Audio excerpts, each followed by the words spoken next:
Blairing Out Show. This is the Blairing Out with Eric Blair show, and I'm here today with the man, the myth, the legend, Josh Freese.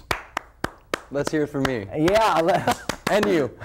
How you doing today, Josh? Doing good. Got home yesterday. I've been gone for about 5 months. On tour with A Perfect Circle? Yeah. How's that been going? It's been going good. We kind of had to cram about a year's worth of touring under just like 6 months due to Maynard, who also sings in Tool, is going to make another Tool record this fall. So we've been kind of continent hopping since April, and we're actually not even officially done. We have another last show was a week from tomorrow in Houston, but we're playing tonight at the Palladium, Monday in San Diego, and then we go to Phoenix, Texas, and then we're done for a while. That's amazing. It sounds fun. It is fun. It's a lot of hard work, but you enjoy it. It is. I mean, it is hard work, and we've all toured for so long in different bands. It's kind of like the honeymoon is over for me, as far as it's not like I'm really excited to go on tour again, but it's like it's kind of the sacrifice you make to be able to do what you love doing. Saying this is just one thing if you're in one place for a long time, but when every single day you're traveling, every day, after day 100 of repacking your suitcase in a row, it gets old. Yeah, I can imagine. And that day 100 was about 10 years ago for me. So. Really? But you love playing the drums so much. I mean, you still get satisfaction out of doing that. Oh, yeah. At what age did you start playing drums? I started pretty young, when I was about 8 or 9 years old. Started practicing to Devo records and Van Halen records, and started taking lessons and started touring and making records when I was about 15 with Dweezil Zappa, and then joined the Vandals when I was like 16. At what point and how did you get the gig in Polo, the Disneyland Tomorrowland band? That was, my father actually used to conduct the band at Disneyland for years. Oh. And then he got promoted, I don't know, 15 years ago to hiring and firing all the musicians, singers, and dancers there, basically being a music exec for Disney.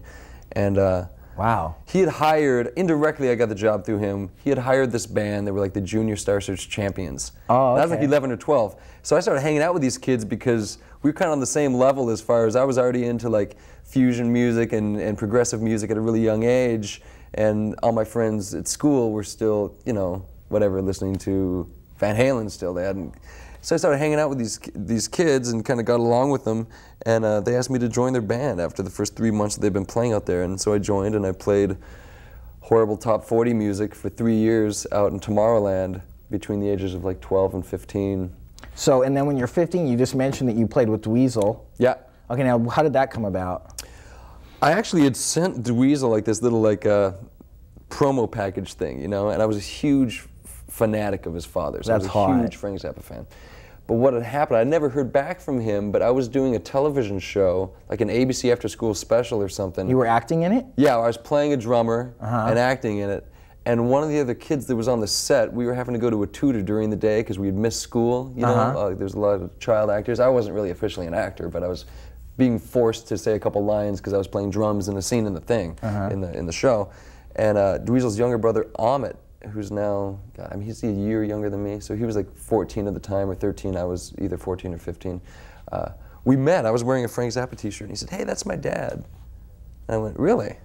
Cool." So we started hanging out, and that's how I met Dweezil, and I started playing drums with him around that same time. And so you were 15 when you played drums with Dweezil? Yeah, I played with him between the ages of like 15 and 18. I made a record with them and toured for a little bit, which was awesome. The first time I met you was at the NAMM show. I think you were 19 years old, and you were playing with Dweezil, and I met there. That's that's how you came to my attention. And you got off stage, and the first thing I said to you is, "You're going to be a rock star." We're still waiting. Yeah, well, one of these days soon. In my world, you're a rock star. Okay, you're one of the greatest drummers out there today that has the most credibility. So then, how did you get in the Vandals?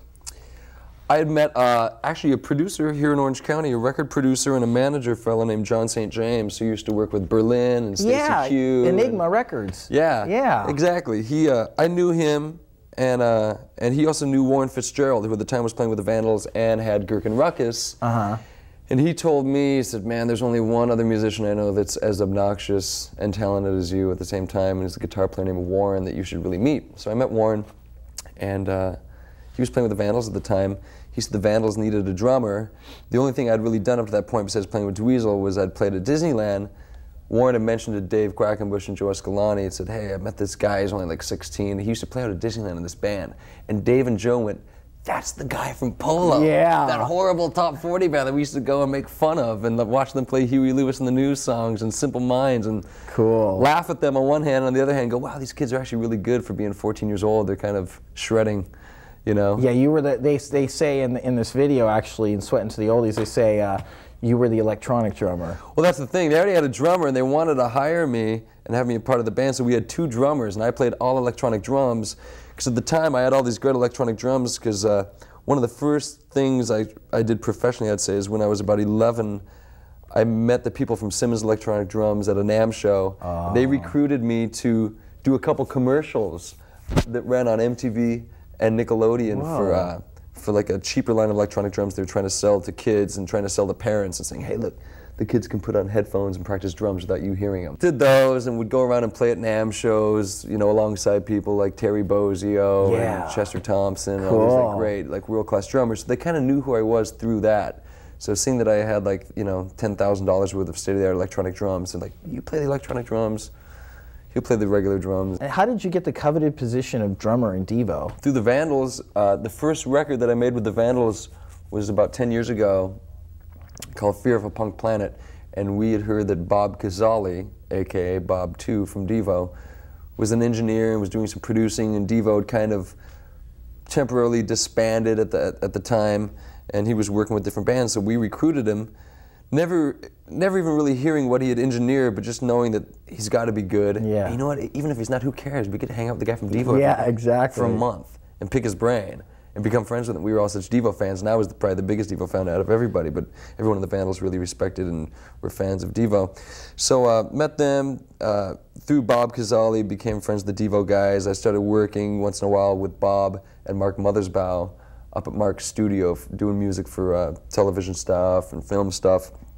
And in like 1995, they started getting offers to kind of go out and do like Lollapalooza and go do things like the Sundance Film Festival and little one-off shows, and nothing too grueling as far as a tour schedule, but kind of some nostalgic, good-paying gigs for Devo to get back together and do, and everyone in Devo wanted to do it except the original drummer, Alan Myers, who wasn't really interested in doing it at the time, and neither party was really interested in getting back together with him, I guess, and so they asked me if I wanted to do it. They knew that I probably knew all the songs better than they did, which I did. We'd like rehearse, and I'd say, no, you know what? You guys played too long there.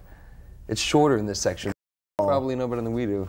I listen to the records more than they do. Yeah, and Alan Myers is a great, like, definitely underrated, you know, unsung hero of mine as far as being a pretty creative, you know, bizarre drummer and a great drummer, but never really got his credit. Listen to these albums your whole life, and then all of a sudden you're on stage with your heroes. It was like playing with Led Zeppelin or the Beatles. That's what I say to most people, because to me, Devo was Led Zeppelin and the Beatles, to me, when I grew up. I want to talk about your awesome solo album, The Notorious One-Man Orgy. Thank you. It's incredible. Where do you find the time to do a solo album like this? I mean, you're playing with Chris Cornell. I mean, you did his album, Juliana Hatfield, Tracy Bonham. I mean, the list goes on and on. That's all I really do. First off, is do music. You know, I don't have any other hobbies. I don't play sports. I don't go to sporting events. I don't really party too much. And it's like, this is all I am concentrated and focused on doing. So it would have been done a lot quicker, because I am super busy playing drums with a billion different people, and it's kind of, whenever I had a free afternoon or a free weekend or a little chunk of time here or there, I'd go into the studio. So this is basically, if I went in at one time, it would be done like a regular record and be done in 3 weeks. But those 21 days or 30 days that I worked on this record were kind of spanned over like a 1.5 years period. Because I'd go in the studio for 2 days, then maybe I'd have to leave town for a 1.5 months. Then I'd come home and be working on someone's record and find one evening to go in and work for 6 more hours on it. And then maybe not working on it for 3 months, and then come back and work 4 days in a row. That's so it was amazing. definitely sporadic. One of the odd things that stands out to me about the CD is this guy Steve, who's on the answering machines. Yeah. Steve is like a harmless stalker of mine that used to work next door to my girlfriend. Okay. And when we first started dating, she would have him call my voicemail and leave me messages to kind of freak me out. And then after a couple of weeks, I went, why am I not saving these guys? It's hilarious. Funny. It's hilarious. I played it for my girlfriend. She was just like in stitches. It was so, she's like, no. You know what's great? He is the only guy out of all the people that had anything to do with this record, besides the studio owner, but you know, I've got a couple other friends that play on the record. Stone Gossard from Pearl Jam plays a little guitar on it. Lyle from Frank Black's band, and Beck's band plays guitar in it. Cool. Warren from the Vandals, Mike Ward from the Wallflowers. But all those guys make a good living playing music, and I've done them favors, so they did me favors, seeing that this was done at a very low budget. Steve is the only guy that got paid, the only musician or person that appears on the album that got any money for being on the album. Really? The guy from Pearl Jam didn't get money, but Steve got money. Tell me the story behind the song, Why Won't Left Eye Get With Me? Well, you know, sometimes I just try and think of song titles before I even write the song. Because if I get a new record, whether it's a band I've heard of or a band that I've never heard of, and you pick up a CD and you look at the back and you start, you know, lots of song titles can look generic or whatever, and I try and come up with like a song title or something that would catch my eye and go, I want to hear that song. Put on track number 5. What the heck's that song about? So you aren't, there isn't a situation in your life where you ran into her and decided, I love this girl, I'm infatuated with her. Well, the whole point of it was, I remember when TLC first came out and they were like, it was like a cartoon. They were like super cute little 16-year-old girls that wore funny outfits and did synchronized dancing, and it was like a, you know, it was like a gum commercial or something. And then about 5 years later, after not seeing them for a while, all of a sudden they were like these sexy women. I went, I thought those cutesy, that they were like Teletubbies 5 years ago. They were like cute little girls that you couldn't even look at in that way, and now they're like, you know, these hot chicks with tattoos, and they're sassy and crazy, you know. We're gonna go to one of your videos right now. Okay. And it's the Vandals video, I Got a Date. Yeah. I believe it is. I think it cost about $73 to make. Yeah, one. And who's the girl in the video? Who picked her? It's a friend of ours from Orange County, this girl named Kara, who, actually she has a little disco career of her own now. She goes under the name Catalina, and she had a song called I'm With the DJ that was a big like hit on Power 106 like a year and a half ago. But she was a cheerleader that went to high school next to John St. James' studio, and when Warren and I were like doing stuff with the Vandals and recording in there and working on stuff, Warren and I used to have another band called Extra Large that we put out a record and it went whoosh. Yeah, I remember that. And we'd always be at John's place, John managed us, and right next to John's studio was this little like sandwich shop where the kids that had lunch passes would go, and the cheerleaders would come over and visit Warren and I. We were being good, but God, look at these 16-year-old girls in these cheerleading outfits. Oh God, tell them to get out of here. Yeah. Anyways, we became friends with her and just have known her forever, so. That was the Vandals, Josh, a band that you're a part of, and you've been with them for, what, 10 years? 15? Yeah, 10, 11 years. 10, 11 years. And what was the name of the album that was off of? That was on Live Fast Diarrhea. Oh, I like that. Which is one of my titles. Really? I like that title. Take the credit on that. That's cool. But you know, sometimes people go, I like that record, Live, Fast, Diarrhea. I'm like, no, you're missing the point. It's Live Fast, Diarrhea. Like, more ridiculous bathroom humor from a bunch of adults. Are you going to tour to support this at all? Are you going to have any shows? I might. The initial idea was to not, because it kind of freaks me out. Like, I can go in the studio and sing all day long, you know, but it's like the idea of going out and fronting a band, singing and playing guitar in front of rooms full of people kind of scares me to death, to be honest. But I might work up the guts to do it, you know? And right now I couldn't do it even if I wanted to. A Perfect Circle's been doing so much touring, and when we're done I'm going to go play some shows with the Vandals and do some more recording and some session work with other people that I wouldn't be able to do anything until probably next summer. I'm kind of booked up until next summer, you know, and maybe at that point I'll think about doing it, you know? So you mentioned A Perfect Circle. What's it like working with Maynard? It's great. Tool? It's great. He's a cool guy? Yeah, totally. We hit it off. I met him in '97 on Lollapalooza when Devo was playing and Tool was playing. And I wasn't even that much of a Tool fan until I met them and then started watching them play, and I realized how great they were. I was really into a pop music, super heavy pop music phase at the time, and I was like, anything progressive or any songs that were longer than 2.5 minutes I was not interested in. And they were the opposite of that. But when I met them and started hanging out with those guys on that tour and then started watching them play, I realized how incredible they really were. And now I'm a fan, but you know, we were friends first, and then we kind of had this mutual respect for each other, and it definitely helped out as far as starting this whole Perfect Circle thing. I heard that you guys did a Perfect Circle did a benefit for Keith Morris. Yeah, that was the first show we ever played. Oh, really? Matter of fact, I played 4 times that night. There was 2 stages. There was one at the Whiskey and one across the street at the Viper Room. And at the Whiskey was Fishbone, the Vandals, Pennywise, and someone else that played in the afternoon. Man. And I played with the Vandals. And then across the street at night at the Viper Room was Perfect Circle's first show, which we only had like 4 songs.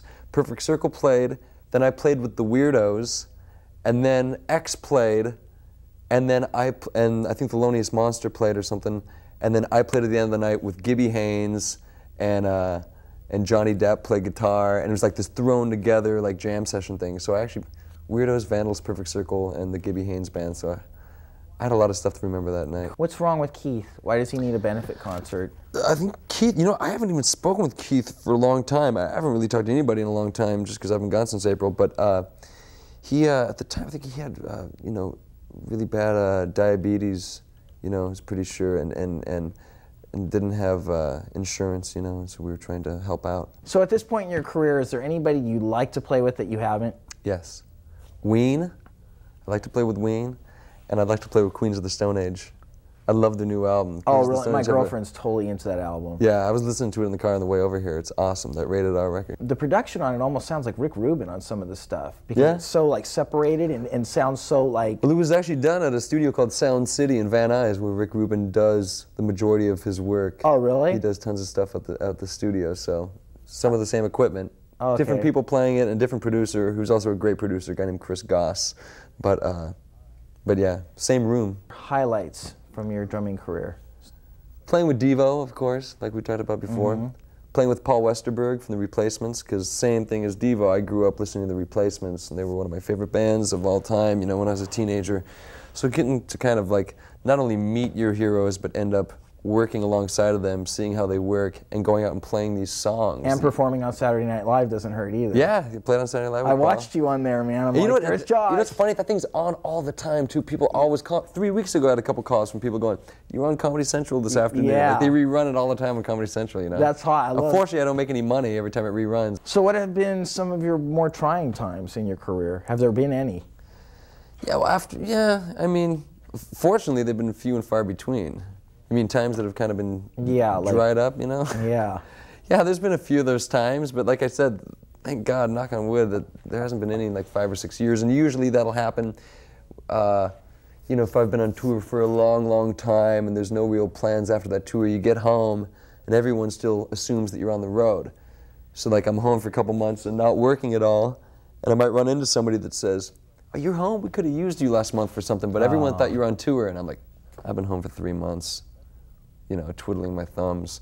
So that's the only thing that's tough, and that's why my phone bills are so high, like we were talking about a minute ago. Just I try and call people and say, "I'm not gone forever. I'm gonna be home in a month. Yeah. Hire me." Judith by A Perfect Circle right now. The $1 million video. It cost $1 million? Something like that. Not quite that much. David Fincher directed it, who directed, you know, Fight Club and Seven and The Game. What was it like Aliens. working with him? It was awesome to work alongside of him, to see how he works. Super focused, super talented. Yeah, you know, and that's why we're still touring, so we can pay Virgin Records back for lending us the whatever it was to make this video. The guy that shot it shot like E.T. and Close Encounters and The Color Purple, the main DP. So like David works with these, he's used to working with the best of the best. So, you know, we could have done it for a lot cheaper, but it's like, the whole thing was like we weren't going to question the way he did it. We were going to work with him, and whatever he needed to do, Virgin was going to take care of. Josh, you're a musical chameleon of sorts. I mean, what is your secret? Probably being a good listener, you know? You got to be well-versed as far as listening to a lot of different kinds of music, which I did growing up, you know, and understanding punk rock music, but understanding jazz music and folk music and pop music and metal music. And, you know, it can work against you too. I mean, I want to have my own style to a degree, but when I'm getting hired to work on different people's records, I got to be open-minded to exactly where they're coming from. I'm obviously not going to approach the drums the same way with the Indigo Girls that I would with Suicidal Tendencies, or Ricky Lee Jones and the Vandals or Devo. It's all different, so you just gotta, you know, gotta be thinking. So what is next for Josh Freese? Perfect Circle's done touring in about a week, and I'm gonna come home, I'm gonna do some shows of the Vandals, go to London with them for a week or so, and do some recording with Perry Farrell. Josh, it's been great having you on the show. Thanks for having me. You rule. This is the Blairing Out with Eric Blair show, signing off. The Blairing Out Show.